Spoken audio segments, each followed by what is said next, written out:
శోధన బాధలు కలిగిన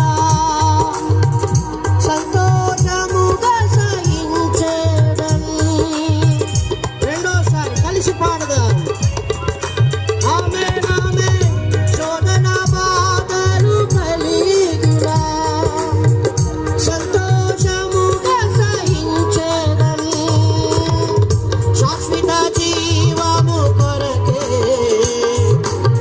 పోరాడేదా విశ్వాసిగా. శాశ్వత జీవము కొరకే పోరాడేదా విశ్వాసిగా. విజయం పొందే వరకు, గమ్యం చేరేంత వరకు, విజయం పొందే వరకు, గమ్యం చేరేంత వరకు ఆగని పోరాటం, ఈ ఆత్మీయ పోరాటం. పాడదాం. ఆరని పోరాటం, ఈ ఆత్మీయ పోరాటం. పరలోక పౌరసత్వం నే పొందే